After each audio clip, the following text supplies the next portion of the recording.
1947 ইংরেজিতে কি আমরা ভারতবর্ষ, আমরা নিজস্ব সংবিধান আছে, আমরা গণতান্ত্রিক দেশ, আমরা ভোটের মাধ্যমে সরকার নির্বাচন করি, প্রত্যেক 5 বছর অন্তর অন্তর কেন্দ্রীয় সরকার নির্বাচন করি, রাজ্য সরকার নির্বাচন করি। কিন্তু সরকার নির্বাচন করার পরে সরকারের দায়িত্ব হয়ে গেল গিয়া সংবিধানের নির্দেশ নীতি নির্দেশিকা মানিয়া দেশের পরিচালনা করা।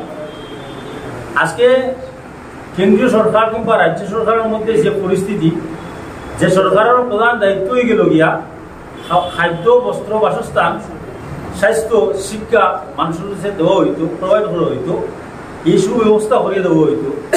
কিন্তু আজকে দেখা যায় গোটা আসামের মধ্যে মানুষের মাঝে এমন একটা পরিবেশ সৃষ্টি করে হয়েছে যে মানুষ যেমন স্বাধীনতা মানুষে হারাই গেছে, দৈনন্দিন জীবনযাপন করতে মানুষ প্রচুর বাধার সম্মুখীন হয়।